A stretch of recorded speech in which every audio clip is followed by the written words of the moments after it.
기쁨, 감사, 평화라는 제목의 말씀을 전해드리겠습니다. 기독교 신학 가운데 중세 신학자 중에 마이에스트 에크하르트라는 영성 신학자가 있습니다. 그는 이렇게 말했습니다. 우리가 하나님께 드릴 기도는 두 가지밖에 없다. 그 기도 외에는 다 중언부언하는 기도이다. 첫 번째 기도는 하나님, 우리에게 긍휼과 자비를 베풀어 주소서.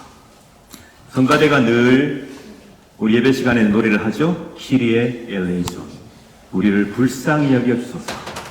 하나님, 우리는 하나님의 은총이 없이는 단 하루도 존재할 수 없는 연약한 사람들입니다. 그러니 하나님, 우리에게 긍휼과 자비를 베풀어 주소서. 겸손히 하나님의 자비를 구하는 기도가 첫 번째. 두 번째는 무엇이냐면 하나님 감사합니다. 하나님, 이때까지도 앞서 가셨고 인도하셨고 뒤에서 밀어주셨고 지금도 우리를 지켜주시니 하나님 감사합니다. 하나님의 은총과 섭리가 과거에도 현재에도 미래에도 우리와 함께 하실 줄 믿습니다. 감사합니다. 이 기도라는 것입니다. 긍휼과 자비를 구하는 기도, 감사의 기도 외에는 다 중언부언하는 기도다. 우리가 한번 깊이 새겨보아야 할 위대한 신학자의 말씀이라고 생각합니다. 하나님의 자비를 구하는 일, 그리고 그분의 손길과 도우심에 대해서 감사하는 일, 그것은 무척 작아 보일 수 있습니다. 그러나 결정적인 것입니다. 여러분 어떠십니까? 여러분께서는 지금 어떤 기도를 바치고 계십니까? 하나님, 하나님의 자비가 아니고서는 제가 설 수 없습니다. 하나님의 자비가 아니고서는 제가 걸을 수 없습니다. 하나님의 자비가 아니면 제가 숨 쉴 수 없습니다. 존재할 수 없습니다. 하나님께서 늘 자비와 긍휼을 베풀어 주옵소서. 여러분 그렇게 고백하고 계십니까? 그리고 거기로부터 하나님 감사합니다.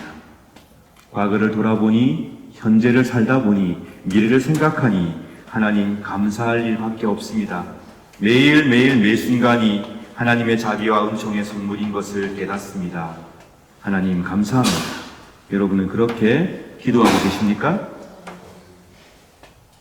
그리고 이러한 기도로부터 세상이 감당할 수 없는 큰 기쁨을 누리고 계십니까?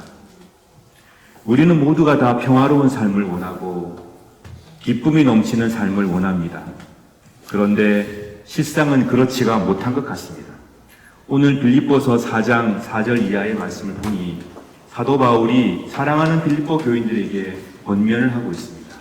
여러분께서 잘 아시다시피 빌립보 교회와 사도 바울의 관계는 매우 끈끈하고 서로 아끼고 사랑하는 관계였습니다.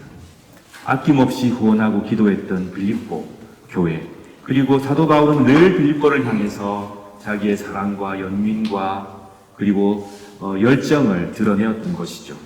오늘 사도 바울은 빌립보 교인들에게 말합니다. 주 안에서 항상 기뻐하십시오.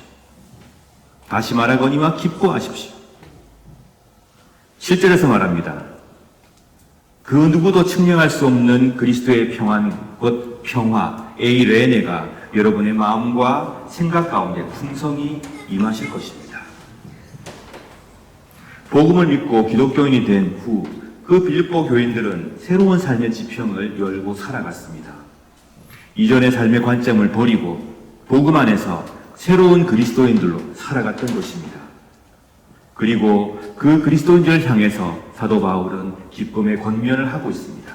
주 안에서 기뻐하십시오. 기쁨이 어떻게 생길까요? 여러분 기쁨이 어떻게 생긴다고 생각하십니까? 나는 별로 기쁜 일이 없는데 왜 자꾸 기뻐하라고 하실까? 기쁨과 즐거움의 차이는 또 무엇일까요? 즐겁지 않아도 기쁠 수 있습니다. 어떻게 하면 기쁠 수 있을까? 오늘 사도 바울은 빌립보서 4장 5절에서 우리에게 힌트를 주고 있습니다. 뒤에 보시면 주님께서 곧 오실 것입니다. 주께서 곧 오신다고 그는 빌립보 교인들에게 말하고 있습니다. 우리는 세상을 살아가고 있습니다. 그런데 이 세상이 이렇게 끝날 것이 아니라 주께서 오셔서 이 땅을 회복시킬 거라고. 우리의 삶은 여기서 끝나는 그런 삶이 아니라 주님과 함께 영원히 복락을 누리는 그런 삶이라고. 그런 삶이 곧 도래한다는 것이죠. 그러니 이 세상 속에서 만족하고 살지 말고 영원한 하나님 나라를 바라보라는 것입니다. 여러분, 살아가시는데 참 힘든 일 많으시죠? 저도 그렇습니다. 즐겁지 않은 일도 참 많습니다. 제가 이 말씀을 준비하면서 옛날에 우리 청년이 했던 말이 기억이 나더라고요. 지금은 우리 교사분들이 계셔서 너무나 감사하게도 우리 아이들을 교육하시지만 예전에는 그게 잘 안 돼가지고 우리 한 분씩 교인들이 투입돼가지고 특강을 하고 그랬거든요. 학생들을 대상으로. 근데 한 번은 어떤 청년이 우리 학생들에게 이런 제목으로 얘기를 했대요. 인생은 정답이 없다. 인생은 정답이 없다. 그런 얘기를 했답니다. 얘들하고 막 재밌게 얘기를 했대요. 근데 그 생각이 왜 났냐면 인생은 정답이 없다. 참 답을 찾기 힘들 때가 많습니다. 이것이 맞나 저것이 맞나. 지금 내가 고민하고 있는 문제 어떻게 풀어가야 할까? 우리는 늘 고민하고 또 그 속에서 괴로워하고 가슴 아파하고 그렇게 살아가고 있습니다. 즐겁지 않은 순간도 있습니다. 그런데 오늘 성경 말씀을 보니까 사랑하는 빌립보 교인들을 향해서 사도 바울이 말합니다. 기뻐하십시오. 항상 기뻐하십시오. 내가 다시 말하지만 기뻐하십시오. 왜냐? 우리 주께서 오실 것입니다. 여러분, 우리는 이 세상을 살아가지만 이것이 끝이 아님을 믿고 있는 사람들입니다. 세상이 다가 아닙니다. 살아가는 이 생이 모든 것이 아닙니다. 우리는 주님과 함께 영원히 누릴 복락과 은총을 기다리며 갈구하는 자들입니다. 그 연장선 안에 이 세상의 삶이 놓여 있는 것이죠. 그것을 잊지 마십시오. 항상 기억하십시오. 그렇지. 내가 돌아가야 할 본향은 우리 주의 품이지. 이 세상의 삶이 그 길로 인도하는 길잡이이지. 이 삶이 모든 것이 아니지. 주님께서 나에게 허락하신 귀한 영원한 삶이 있지. 그 생각을 하시게 되면 우리는 기쁨을, 그 어떤 것도 흔들 수 없는 기쁨을 가지게 된다는 것입니다. 자, 그 기쁨을 가진 사람들은 어떻게 행동을 하느냐? 5절 보십시오. 선하게, 친절하게. 여러분 항상 친절하십니까? 저는 그렇지 않은 것 같아요. 제가 제 아내하고 아이들에게 항상 친절한 그런 남편이나 아빠는 아닌 것 같습니다. 가끔 화가 나면 또 화도 내고 이렇게 하는데요. 보십시오. 여러분이 선하고 친절하다는 것을 모든 사람들이 알도록 행동하십시오. 한번 상상을 해봅시다. 우리가 이런 기쁨을 가진다면, 그 어떤 것도 흔들 수 없는 기쁨이 우리 속에 있다면 친절하게 행동할 수 있을 것 같습니다.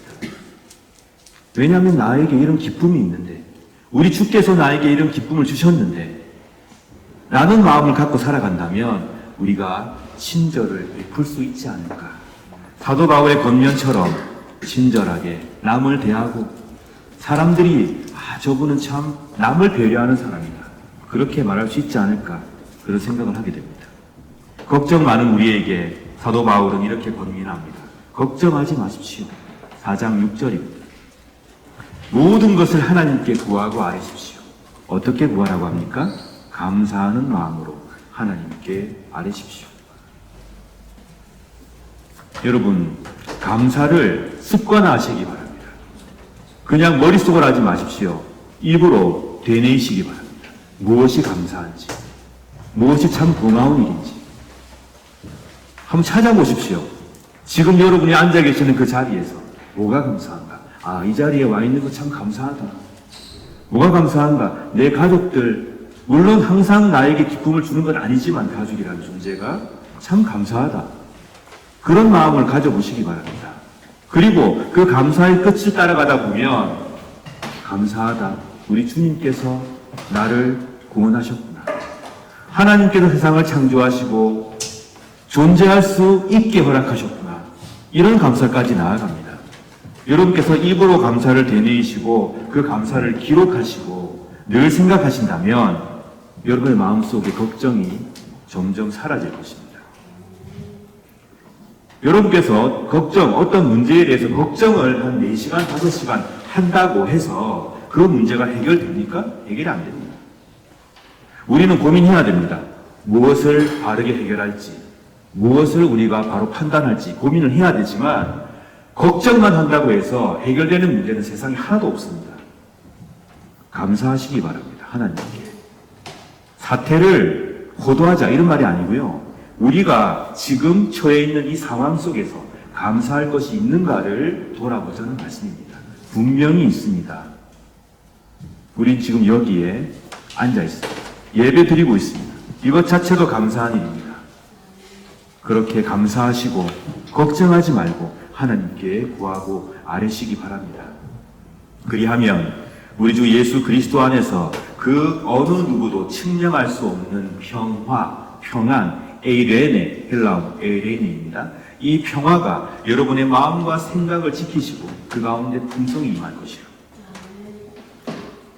감사의 문제, 기뻐하는 문제, 친절하게 선하게 대할 수 있는 모든 문제의 근원이 여러분의 마음과 생각에서 나오지 않겠습니까?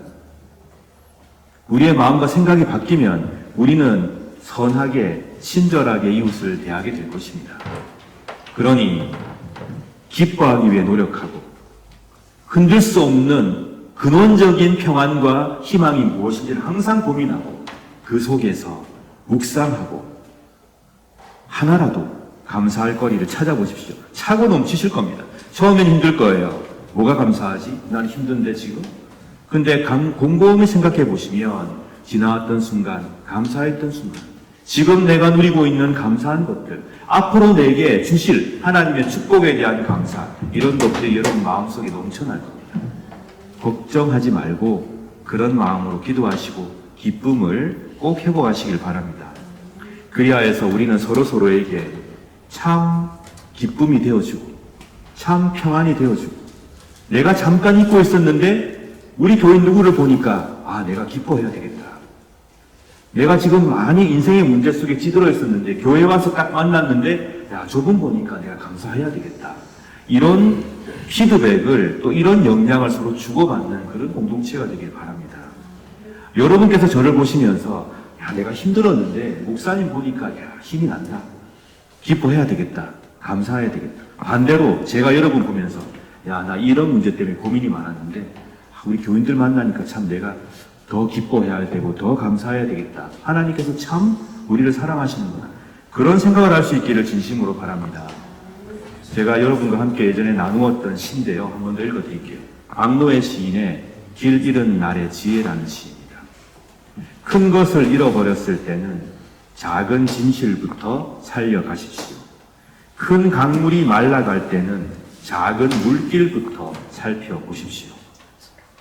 꽃과 열매를 보려거든 먼저 흙과 뿌리를 보살펴 주세요.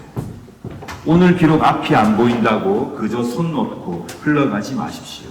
현실을 긍정하고 세상을 배우면서도 세상을 닮지 마십시오. 세상을 따르지 마십시오. 작은 일, 작은 물음, 작은 차이, 작은 진보를 소중히 여기십시오. 작은 길 속에 이미 큰 길로 나가는 빛이 있고 큰 것은 작은 것들을 비추는 방편입니다. 현실 속에, 생활 속에 이미 와 있는 좋은 세상을 앞서 사는 희망이 되십시오. 현실 속에, 생활 속에 이미 와 있는 좋은 세상을 앞서서 살아가는 희망이 되라고 이 시인은 우리에게 권면합니다. 여러분, 우리의 힘든 현실 속에 누가 함께 계십니까? 예수 그리스도께서 함께 계십니다. 예수 그리스도께서는 현재만 우리의 주님이십니까?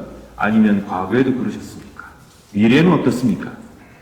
과거와 현재와 미래의 우리 주님이신 그분과 함께 이 세상 속에 앞서서 희망을 살아가시는 복된 여러분 되시길 진심으로 바랍니다.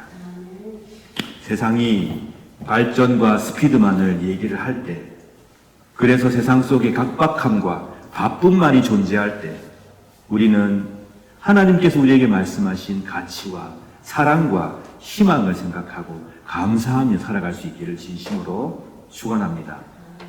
파스칼이 말했습니다. 인간의 모든 불행은 단 한 가지로부터 비롯된다. 즉 고요한 방에 들어앉아 휴식할 줄 모른다는 데에서 시작된다. 저는 여러분께 말씀드리고 싶습니다.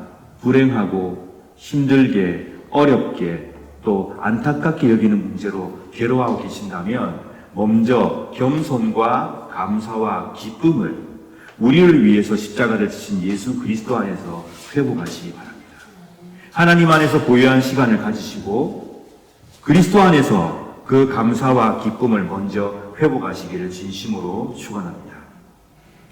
이사야서 55장 1절 말씀을 오늘 읽어주셨는데 너희 목마른 사람들아 다 와서 마셔라. 돈 없는 사람도 와서 마셔라. 포도주와 우유를 사되 돈 없이 값 없이 와서 마셔라. 이 말씀처럼 목마르고 가난하고 작고 힘들어하는 우리들을 초청하시는 하나님의 음성을 외면하지 마시길 바랍니다. 주의 말씀에 귀를 기울이십시오. 그리고 감사와 기쁨의 찬미를 회복하시기 바랍니다. 그리고 평화를 여러분의 삶 속에 이루어가는 복된 주님의 사람들 되시길 바랍니다. 그래서 우리를 만날 때마다 이런 고백을 했으면 좋겠습니다. 어저께를 둘러보니 감사가 가득한 역사였다. 내일을 바라보니 기쁨이 가득한 신비다. 오늘을 보니 하나님의 평화가 넘치는 선물이구나. 어저께를 보니 감사가 가득한 역사였고 내일을 바라보니 기쁨이 넘치는 신비요. 오늘을 살아가니 하나님의 평화가 넘치는 선물이구나. 그렇게 고백하시는 복된 여러분 되시기를 진심으로 축원합니다. 그리하셔서 하나님의 평화가 그 세상의 어떤 것도 흔들 수 없는 평화가 여러분의 생각과 마음과 인생을 지켜주시길 또한 간절히 축원합니다. 다 함께 말씀 생각하시면서 기도하겠습니다. 우리가 놓치고 있는 감사는 무엇인가? 왜 우리 속에 기쁨이 없는가? 내가 진정 하늘나라에 대한 기쁨을 늘 가지고 살아가는가? 주님께 주시는 평화를 간절히 사모하시고 걱정이 있다면 걱정하지 마시고 감사함으로 주님께 아뢰시기 바랍니다. 그리고 우리 주위에 있는 고통당하는 형제자매들을 위해서 기도해 주십시오. 그들에게 에이렌 하나님의 평화가 임할 수 있기를 기도하여 주시기 바랍니다.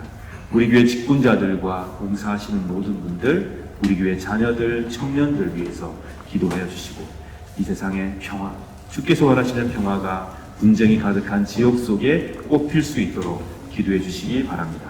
다 함께 묵상 기도 드리겠습니다.